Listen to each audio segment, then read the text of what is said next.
عزیز و خداوند، سلام عرض میکنم خدمت تک تک شما عزیزان. یه اتفاقی افتاد تو پرستش. من پسرم مانی کنارم بود، برگشت گفتش که بابا تو پرستش احساس کردم که دوباره مثل اون زمانی که خواستم ایمان بیارم حسم اونجوری شد، یعنی روح خدا این چنین جاری شد بر کلیساش. میخوام برای عزیزانی که تو قسمت پرستش ما رو برکت دادن، برای جلالشون، نه که جلال برای خداست، برای تشویقشون، این روحی که از طریق این عزیزان بر کلیساش جاری شد یه دست بزنیم و خدا رو با این دست بپرستیم. خدا رو شکر برای امروز و این لحظه ای که اجازه داد خداوند کنار همدیگه جمع بشیم و از او برکت بگیریم. به تک تک شما عزیزان خوش آمد میگیم و خیلی خوشحالیم که کنار ما هستیم.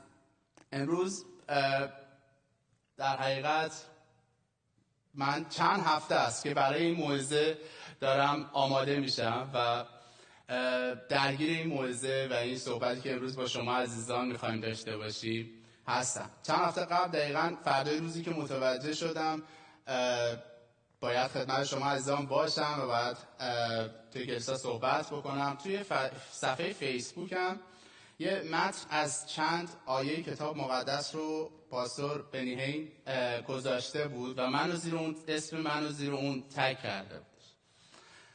مطمئن بودم این اتفاقی نیست و توی قلبم یه تاییدیه‌ای رو گرفتم که باید در مورد این آیات صحبت کنم. شروع به تهیه متن برای امروز کردم. اما دیشب که داشتم آخرین ویرایش متن رو انجام میدادم، کاراشو انجام میدادم که بیام و امروز خدمت شما عزیزان اعلامش بکنم، داشتم تایپش میکردم، صدای خدا رو درونم شنیدم. خیلی وقت بود، حالا برادر محسن عزیز شبانم میدونه، خیلی وقت بود از خدا میخواستم دوباره اون صداش رو بشنوم و بنام بکنه و صدای خدا رو درونم دوباره شنیدم و گفتش که از اینجا نباید شروع کنی و موندم. خدا چند هفته است من این پیغامو گرفتم، آمادش کردم، فردا میخوام برم در موردش صحبت بکنم. از اینجا نباید شروع کنم. گفتم از کجا باید شروع کنم؟ گفت تو باید از خودت شروع کن. و برای من از درون خیلی چیزها باز شد که میخوام امروز براتون تعریفش بکنم و میخوام با هم دیگه نسبت بهش شناخت پیدا بکنم. من از زمانی که توی ایران این اتفاقات افتاد و خیزش، جنبش، انقلاب شروع شد، هر لحظه برای ایران تو دعا بود. قلبم برای ایران بود و نگران مردمی بودم که هر روز کشته و زخمی میشد. به خاطر همین نگرانی هایی که داشتم دوست نداشتم توی صفحه شخصی خودم یا تو تعالیمم، توی موعظه‌هایی که انجام میدم حرفی بزنم که مردم رو ترغیب به تظاهرات بکنه. اصلا دوست نداشتم این اتفاق بیفته، چون احساس میکردم اگه یک نفر به خاطر حرفای من بره و جونش رو از دست بده، زخمی بشه، بگیرنش، شکنجه بشه، من نزد خدا مسئولم و میترسیدم که باعث مرگ شخصی بشه. بسیاری از عزیزان با من صحبت کردن، از جمله شبان عزیزم و همسرم، و گفتن که نه این درست نیست و برام توضیح دادن، اما برام باز نمیشد. من یه ذره سخت دریافت میکنم و خدا این بار خودش برام بازش کرد و میدونم شاید خیلی از شما عزیزان مثل من بودید، هستید یا توی فکرهاتون این جنگ ها رو دارید و میخوام در مورد این امروز با هم حرف بزنم. چیزی که خدا برای من باز کرد، ایمان دارم امروز برای کلیساش میخواد باز بکنه و امروز قرار جمعی از سربازان خدا بلند شیم و بایستیم. آمین. بسیاری از عزیزان گفتم با من صحبت میکردم ولی تاثیرگذار نبود. خب من سعی داشتم توی اطاعت بمونم و در چارچوب کلیسا صحبت کنم، اما بار زیادی رو داشتم تحمل میکردم، با اینکه خودم برام جا نیفتاده بود، ولی سعی میکردم اون چیزی که کلیسا و خداوند از من خواست رو انجام بدم، چون برای خودم هنوز این مسئله باز نشده بود. در تا دیشب که خدا برام باز کرد، من در حضور او توبه کردم. میخوام اون آیات رو با هم بخونیم البته خلاصش کردم که برامون باز بشه. اول پادشاهان باب 17 آیه 1 تا 24 بود که خدا برام بازش کرد. تشویقتون میکنم حالا بعد از این جلسه، میدونم خیلیاتون خوندید ولی حتما بخونینش. ایلیای نبی یکی از بزرگترین انبیای عهد عتیق بود. این داستان در مورد ایلیاست.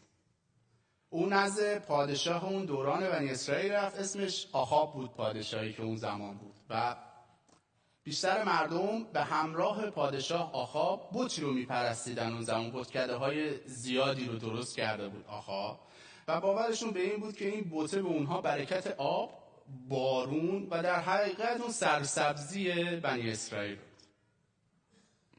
سپس خدا ایلیا رو انتخاب کرد و او رو مأمور کرد که به آخاب بگه تا زمانی که من اعلام نکنم هیچ بارانی نخواهد.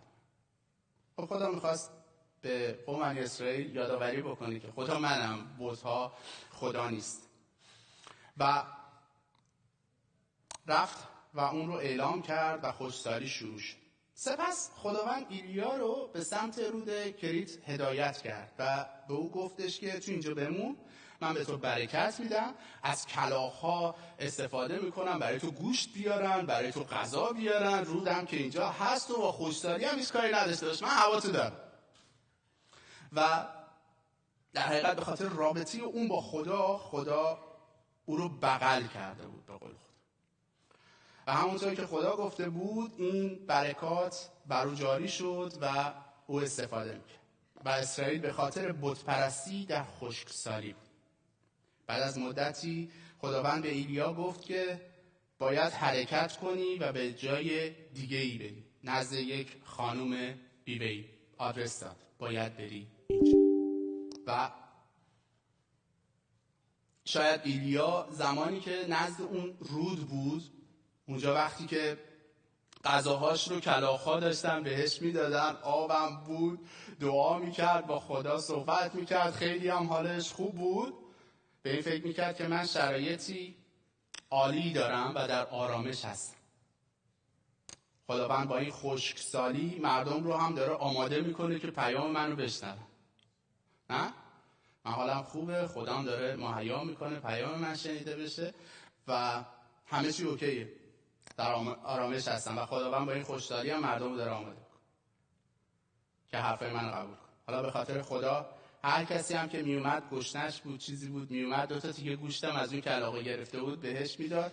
سر خدا و اون آدم هم شاید منت میذاشت که من اینم خدا تو دادی، من دادم رفت و کارتو دارم انجام میدم. کاری که خیلی وقتا ماها انجام میدیم. و کمی از غذا یا آبش رو هم به اون شخص میدم. حالا میخوام برگردم.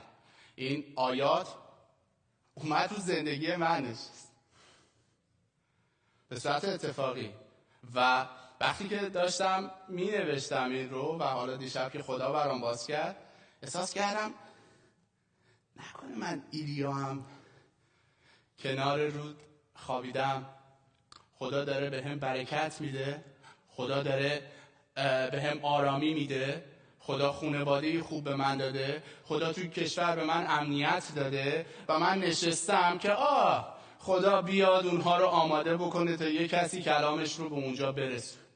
نکنه من نشستم که خود از من استفاده کن، حالا چون خیلی هم قلب دارم یه دعایی هم شبا برای ایران انجام میدم. نکنه من تو اون شرایطم و قدمی برای خدا بر نمیدم. شاید جایی توی کشور امن، حتی توی کشور خودت ایران، ولی تو منطقه امن نشستی، داری از برکات خدا استفاده میکنی یا میکنیم و میگیم ما اینها رو داریم و اونها به خاطر ایمانشون ندارند. حالا برایشون دعا هم میکنیم، مثلا یه منتی هم سرشون میذاریم که ما برایشون در دعا ایستادیم. اما میبینیم که در ادامه کتاب پادشاهان خداوند به ایلیا میگه بلند شو و حرکت کن. به جایی که من میگم باید راه بیفتی بری. بسه، زیاد خوردی و خوابیدی، بلند شو. امروز تو رو بلندت کردم، تا امروز به تو دادم، درس دادم، تعلیم دادم، آرامی دادم، پول دادم، برکت دادم، حالا تو باید بلند شی.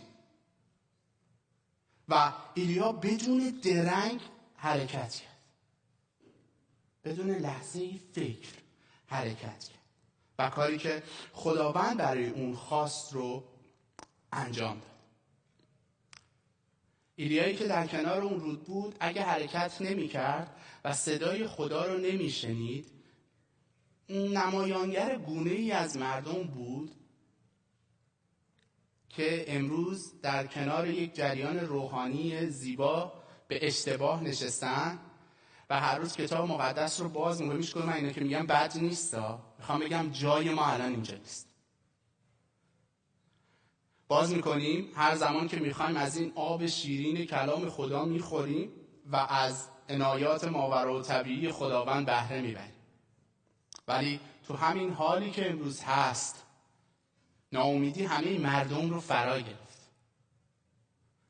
مردم گیج شدن، مردم شغل‌هاشون رو دارن از دست میدن، مردم گشنن، مردم داغدار از دست دادن عزیزانشون هستن.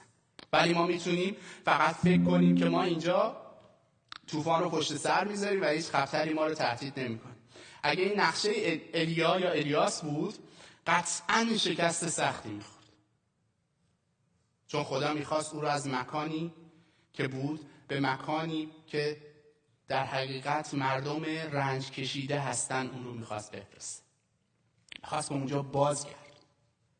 خدا میخواد من و تو رو تقویت کنه، سپس ما رو برای نجات، برای شفا، برای برکت، برای آرامی، برای همدردی و هدایت مردم تجهیز کنه و ازش استفاده بکنه.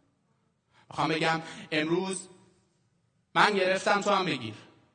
امروز قراره از کنار اون رود کرید بلند شیم، قراره از اون نشستن و برکت گرفتن بلند شیم. بسه. اینو به خودم میگم، خدا به من گفت بسه، همین، بلند شو.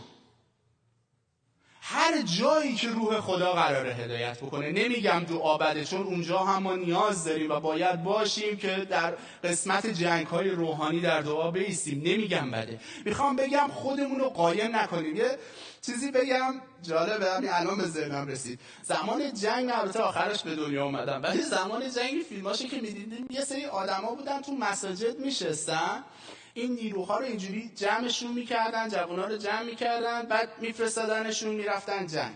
بعد وقتی ازش میومدن میپرسیدن که شما چرا نمیریم، میگفت خدا بهمون چی نداده؟ توفیق نداده به ما. ما اینجا نشستیم و داریم انجام میدیم. من کاری با نیت اون افراد ندارم، ولی میخوام بگم یه وقت خودمون رو گول نزنیم که خدا توفیق نداده. خدا برای هر کدوم از ما رویا و هدف داره. خدا به تک تکمون توفیق داده. باید ببینیم جامون رو بشناسیم، کجا باید وایسیم. ما میتونیم دور وعده های خدا اردو بزنیم، خدا چیزی رو از من و تو نمیگیره، اما همیشه یه نقطه‌ای فرا میرسه که خدا باید ما رو هدایت کنه و ما باید به جلو حرکت بکنیم. حرکت کردن به جلو یعنی به فریاد مردم برسیم. ما نباید چشم خودمون رو به روی نیازهای مبرمی که مردم رو احاطه کرده ببندیم. این حرفا مال منه ها، دارم میگم با هم ازش استفاده بکنیم. توی یه جمله بخوام بگم، ما نباید یک مسیحی سطحی و بدون قدرت باشیم. یک مسیحی که غیرت برای خدا نداره نباید باشه. خدا من تو رو انتخاب نکرد که بشینیم کنار رود، پامونو بندازیم رو پامون و از کلاغ‌ها گوشتاش رو بگیریم و بخوریم و هاللویا بگیم. نه، خدا من تو رو جمع کرد، اجازه داد پراکنده بشیم. امروز در کشورهای اروپایی، امریکایی، کشورهای دیگه باشیم، بایستیم، کلام خدا رو بشنویم، قلب‌هامون لمس بشه، یاد بگیریم، آموزش بگیریم، بلند شیم، برای کشورمون بایستیم. تک تک ما در این قسمت مسئولیم. دیگه من تو نمیتونیم بگیم اوکی ما مسیحی هستیم، امروز میخوایم توی خونه خودمون یه کلیسا داشته باشیم، خودمون خیلی خوبه، بد نیست، نمیخوام بزنم. میخوام بگم که ما باید قدمی خیلی فراتر از این برداریم. دیگه نباید بشینیم بگیم اوکی ما داریم براشون دعا میکنیم، حالا ماهانه هم یه چیزی داریم میفرستیم براشون و خدا من اون کاری که تو میخوای دارم انجام میدم. نه، امروز تو باید بلند شی، امروز تو باید سرباز بشی، امروز تو باید تجهیز بشی و توی در خداوند حرکت بکنی، به واسطه روح خدا جلو بری و اون نقشه‌ای که خدا میخواد رو به انجام برسونی. من نمیدونم فردا ایران آزاد میشه یا نه، ولی یه چیزی رو میدونم، من به نتیجهش کاری ندارم، من به کاری که خدا تو این شرایط داره انجام میده کار دارم. مطمئنم خدا از راههای شریران استفاده میکنه. نمیدونم چه کسی بعدها قراره بیاد و پادشاه یا حالا چه میدونم دولت بعدی اگر بشه چی، نمیدونم، هیچ چیزی نمیدونم، از سیاست هیچ سررشته‌ای ندارم، اما یه چیزی رو میدونم، چه این اتفاقی که افتاده از خدا باشه چه از شیطان باشه، خدا از اون استفاده میکنه برای اینکه جانها نجات پیدا کنه. خدا از اون استفاده میکنه برای اینکه برکتش به سرزمینش جاری بشه، سرزمینی که وعده‌اش رو داده.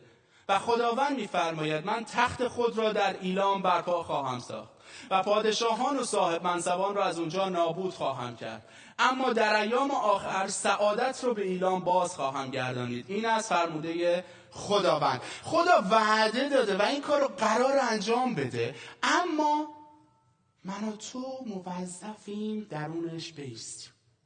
این کاریه که ما باید انجام بدیم. اگه بدون قدرت، بدون هدف، بدون اینکه برکتی برای دادن داشته باشی، این فکرای من بودا و خدا برام باز کرد و فقط به ترس و نگرانی، به زندگی آرومی که داری نگاه بکنی، اما هیچ اتفاقی برات نخواهد افتاد. همیشه اون ترسات رو احاطه خواهند کرد. تازه احساس میکنیم توی ملکوت هم داریم زندگی میکنیم، داریم در خداوند زندگی میکنیم. اینا بده و من دارم در کار عالی خدا هستم، من وایسادم تا خدا حرکت بکنه. من مثل شاول نیستم جلوتر از خدا حرکت بکنم، ولی میخوام بگم امروز خدا حرکت کرده، ما عقبیم. خدا داره کارش انجام میده، ما عقبیم. ما باید در خداوند گام برداریم. من امروز با ایمان میگم که ما باید در کنار مردم باشیم. اگر همچون مسیح کنار مردم نباشیم، یه بار دیگه اگر همچون مسیح در کنار مردم باشیم، یک بار دیگه خواهیم دید که این است کلیسای واقعی مسیح که در ایران بنا خواهد شد. مسیح با مردم گریست، مسیح با مردم راه رفت، مسیح با مردم همدردی کرد، مسیح دردها رو گرفت، جزامی ها رو در آغوش گرفت. مسیح جواب فریسیان رو در محبت داد، ولی مسیح با مردم بود. من و تویی که اسم خودمون رو مسیحی گذاشتیم، آیا داریم شبیه به مسیح رفتار میکنیم؟ یا نه خودمون یه گوشه‌ای گرفتیم، ما داریم دعا میکنیم خدایا بیا یکی رو بفرست که ما رو نجات بده. پس تو نقشت چی؟ من نقشم چی؟ من و تو باید چی کار بکنیم؟ چه حرکتی رو باید انجام بدیم؟ نیاییم از اینایی که میخوام بگم نمیخوام به خودمون بگیریم. این چیزایی که خدا به من داد، من دارم در مورد خودم حرف میزنم و اون جایی که روح القدس حالا براتون باز میکنه اون خداست و خودشون. ما نباید یه مسیحی سطحی بدون قدرت باشیم، چون در ما روح خدا حضور داره. ایلیا زمانی که پیش اون خانمی که خدا به او گفته بود رفت، دست خداوند شد برای اینکه اونا از گشنگی نمیرن. اگه خونده باشیم میگه آخرین قسمت دیگه روغن و آرد بیشتر از این نداریم. میگه اشکال نداره بیا، و دست خدا شد، چون اون کوزه روغن دیگه تموم نشد و اون آرد. و در ادامه یه اتفاق دیگه افتاد. دست برکت خدا بود ایلیا برای اون خانم و پسرش، و همچنین او دست خدا شد برای زنده شدن پسر اون خانم. اشعیا رو میخوام بخونم، باب 58 آیه 6 تا 12. آیا روزه‌ای که من میپسندم این نیست که زنجیر بی‌عدالتی را بگشایی؟ میخوام گوش کنی دونه بدونش. بندهای یوغ را باز کنی، مظلومان را آزاد سازی و هر یوغ را بشکنی. نان خود را با گرسنگان قسمت کنی، فقیران بی خانمان را به خانه خیش آوری و چون برهنه‌ای بینی او را بپوشانی و از آن که از گوشت تن توست خود را پنهان نسازی. آنگاه نور تو همچون فجر طلوع خواهد کرد، صحت تو به زودی خواهد روید، پارساییت پیشا پیش تو خواهد خرامید، جلال خداوند از پشت نگهبانان تو خواهد بود و آنگاه دعا خواهی کرد و خداوند تو را اجابت خواهد نمود، یاری خواهی طلبید و او خواهد گفت اینک حاضرم. اگر یوغ ستم و انگشت اشاره را از خود دور کنی و از بدگویی بپرهیزی، اگر تمامی هم خود را وقف گرسنگان کنی و جان ستم دیدگان را سیر سازی، آنگاه نور تو در تاریکی خواهد درخشید و شب تو همچون نیمروز روشن خواهد بود. خداوند پیوسته تو را هدایت خواهد کرد و جان تو را در بیابان سوزناک سیر خواهد نمود. به استخوان‌هایت قوت خواهد بخشید و تو چون باغی خواهی بود، سیراب و چشمه ای را که آبش کم نشود. قوم تو، گوش کن، قوم تو ویرانه های کهن را بنا خواهند کرد و بنیانه های ایام سقف را برپا خواهند داشت و تو را بنا کننده دیوارهای شکسته خواهند دید و مرمتگر کوچه ها به جهت سکونت. این اتفاقیه که اگر ما انتخاب بکنیم و اگه آیه رو اشعیا رو خوندی که الان با هم خوندیم رو خونده باشیم متوجه میشیم این از خیلی چیزا باید خودت آزاد بکنی. دعا کن ببین خدا میخواد تو کدوم قسمت از من و تو استفاده بکن. آیا حاضریم امروز از همه اون چیزی که خدا به من و تو داده به عنوان برکت بگذریم، برای رویای خدا گام برداریم؟ میخوام با خودت یه لحظه به این فکر بکنی. امروز دیگه قرار نیست ما تو صفحات مجازیمون، من در مورد ایرانیانی که خارج از کشور هستن و خودم دارم صحبت میکنم، تو صفحات مجازیمون عکسمون رو برداریم و اینو بگیم هوشیاریه و شروع بکنیم برای حالا چند تا پست یا چند تا چیزو فوروارد کردن توی پیجمون. نه، این اسمش هوشیاری نیست، این اسمش ترسه. امروز میخوام بلند شی، عکس که هیچی، اون پیامی که روح خدا به تو داره میده به عنوان دعا، به عنوان این که تو همدردی بکنی با مادر یا پدری که امروز بچهش داغ داره. اگه تو امروز من و تو امروز نمیتونیم توی ایران باشیم، خب خدا اینا رو داده که ما ازش استفاده بکنیم. بیا اون چیزی که خدا تو قلبت میذاره رو با تصویرت، با صوتت ارائه بده. نه ترس. من میترسیدم، نه از تصویرم، من میترسیدم از اینکه اتفاقی بیفته، ولی امروز میخوام بگم خدا محافظت میکنه و اونست که انجام میده. امروز از من و تو داره استفاده میکنه برای ایرانی آزاد، برای ایرانی مسیحی، برای اون آیه‌ای که امروز خوندیم، تخت خدا بر ایران بشینه. زمانش که من نمیدونم، ولی میدونم امروز نقش من و تو توی این کلیدی خواهد بود. اگه انجام ندیم اتفاقی نمیفته. خدا شخص دیگه ای رو پیدا خواهد کرد، پرقدرت‌تر از من، پرقدرت‌تر از تو انجام خواهد. ولی الان زمانیه که باید بیستی، باید برای خدا بیستی، باید از هماغمت بگذری، باید از ترسات آزاد شی.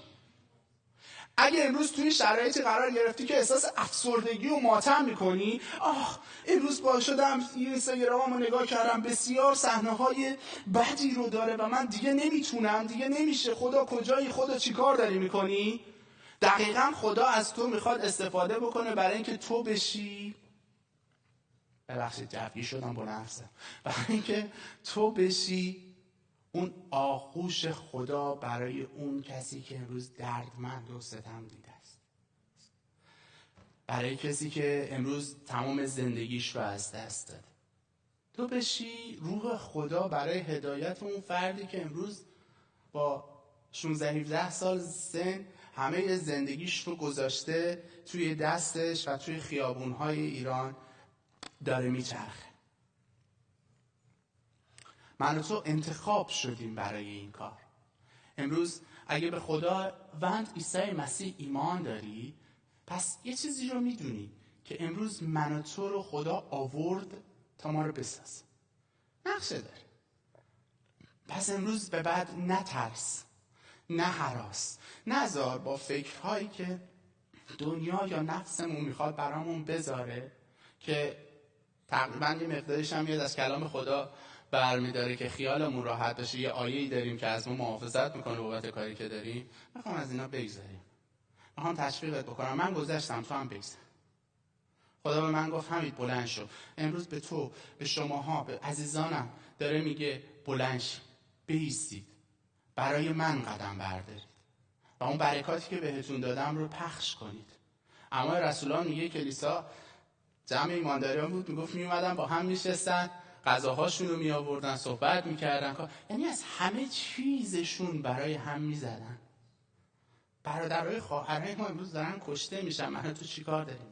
نمیخوام احساسیت بکنم، نمیخوام موشک در حقیقت پشت روشن بکنم، نه، میخوام بلند شی و این رو از خدا دریافت بکن. این آه بزنگا رو از خدا بگیری که من کجا وایسادم و چه کاری رو باید انجام بدم. ببخشید. پس امروز من و شما میخوایم انتخاب بکنیم که انتخاب شدیم و انتخاب میکنیم. این افتخار به من و تو داده شده که به دست خداوند برای برکت دادن به مردم، برای زنده کردن مردگان. ایمان داری میتونی امروز با روح خداوند مردگان رو زنده بکنی؟ آقا ایلیا مگه نکرد؟ مگه شاگردان و رسولان مسیح نکردن؟ تو چی؟ من چیم از اینا کمتره که نمیتونم انجام بدم؟ من امروز روح خدا رو دارم. ایمان داری؟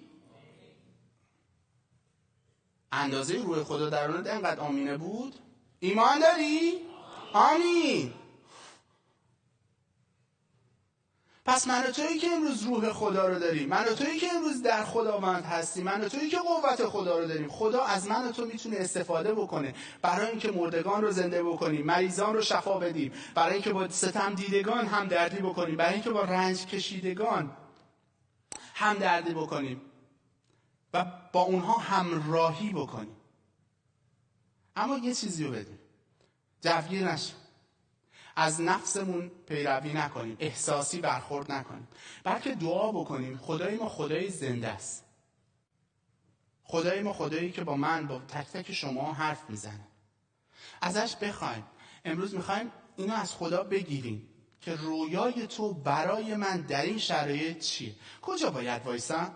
چی کار باید بکنم؟ باید برم ایران؟ باید تو قسمت دعا وایسم؟ باید تو قسمت تعلیم وایسم؟ باید از سوشیال مدیا هام استفاده بکنم؟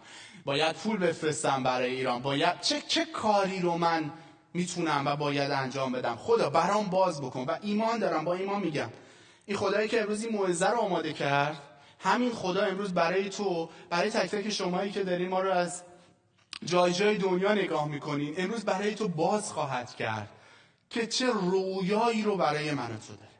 اینو با ایمان میگم چون مطمئنم این اتفاق میفته. و عزیزانی که بعدهای موعظه رو دیدین، دوست دارم تشویقتون بکنم توی قسمت اون کامنت بنویسید که رویایی که از خدا گرفتی برای تو چه بود.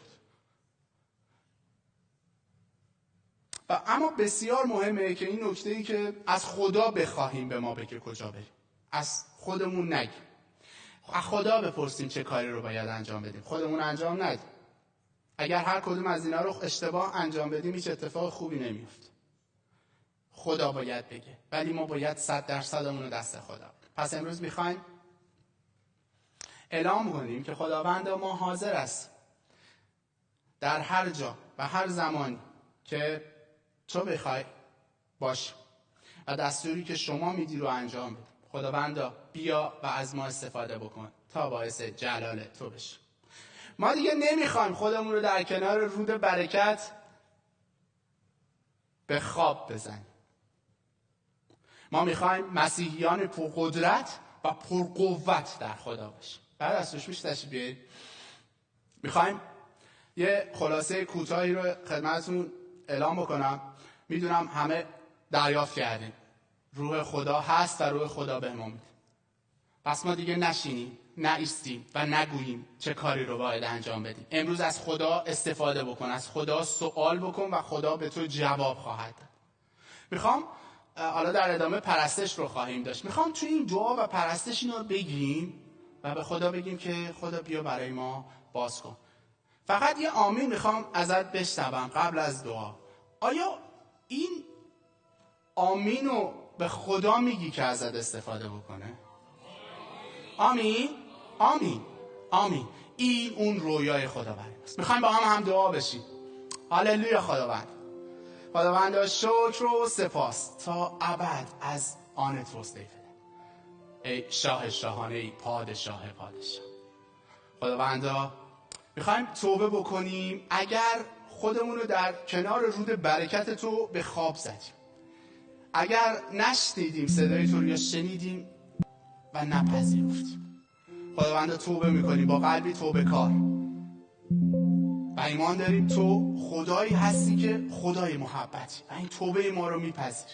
خداوند امروز میخوایم با هم یک دل در تو عهد ببندیم،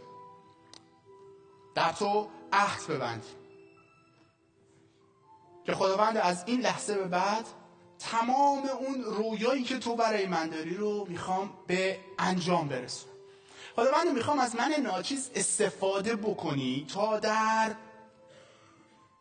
تو بیستم، تا بتونم در ملکوت تو گامی بردارم. خداوند دیگه نمیخوام احساس غم و پشیمانی داشته باشم، دیگه نمیخوام افسرده باشم، دیگه نمیخوام احساس کنم که در تو یک مسیحی بی قدرت و ساده هستم، بلکه میخوام در تو قدرت بگیرم. خداوندا بیا و این رویات رو بر من بریز. خداوندا بیا و اون نقشت رو بر من مکاشفه بکن، بر کلیسات بریز.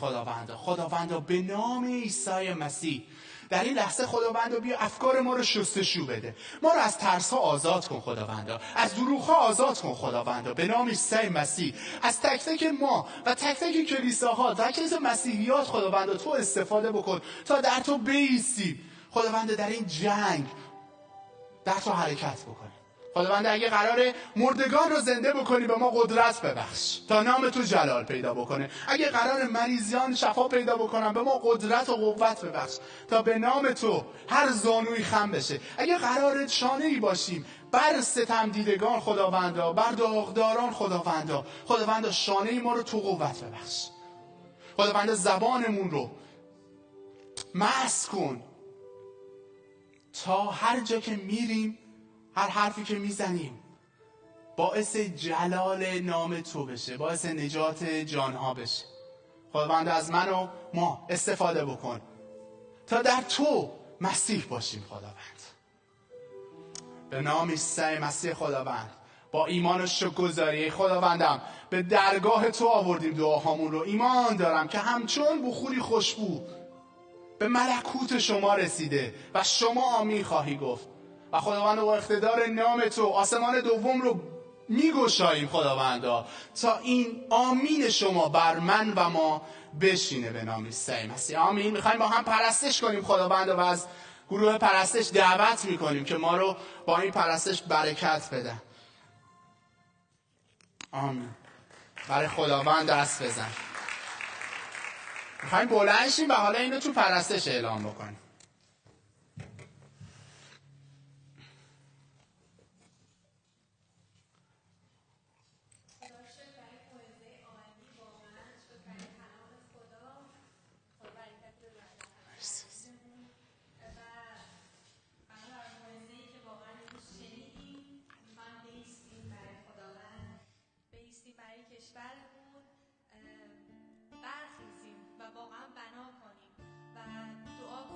کشورمون بجنگیم توی این روزهایی که شاید ما دوریم از ایران، شاید مثل هموطنانمون نمیتونیم توی خیابون‌ها باشیم، مثل جوان‌ها نمیتونیم بریم جلوی اون گلوله وایسیم و بگیم بزن منو بزن. ما امروز در برابر خداوندمون هستیم، ما امروز قدرت خداوندمون رو داریم و میخوایم بایستیم، با دعا بایستیم و بجنگیم واقعا. و امروز برادر حمید که داشتن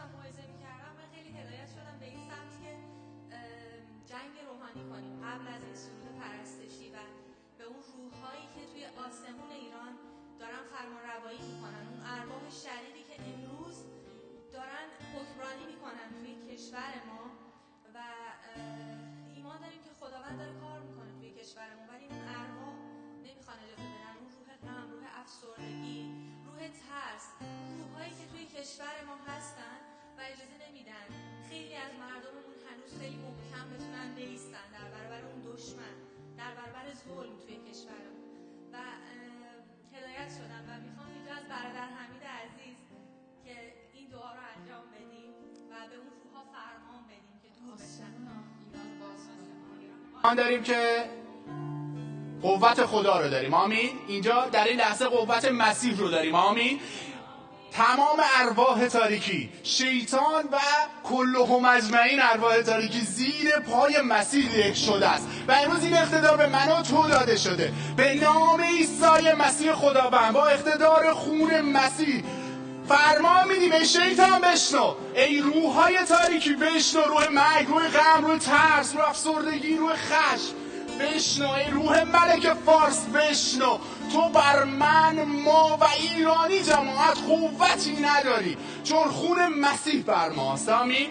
تمام قدرت‌های تو رو شکسته اعلام می‌کنیم، تمام آسمان تو رو شکسته اعلام می‌کنیم، خون مسیح رو اعلام می‌کنیم بر ایران و ایرانی و یک دل با هم پرستش می‌کنیم، نام خدا رو جلال میدیم، آمین. بلند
آمین. بفهم. خدا رو شکر برای این سرود عالی. دست بزنیم به افتخار عزیزانمون و برای خداوند. عزیزان مرسی از اینکه تا این لحظه کنار ما بودین، از اینکه توی کلیسا هستین. ممنونیم. بعد از جلسه میتونید تشریف ببرید توی سالن پذیرایی و با پذیرایی در خدمت شما هستیم و با هم حرف خواهیم زد. عزیزانی هم که از طریق سوشال مدیا با ما بودید، خیلی ممنون که کنارمون بودین. ایمان داریم که از تک تک ما خدا استفاده خواهد کرد و اون چیزی که در ارادش بر ایران خواهد گذاشت. آمین. شکر برای وجود شما عزیزان. مرسی. به افتخار خودتون و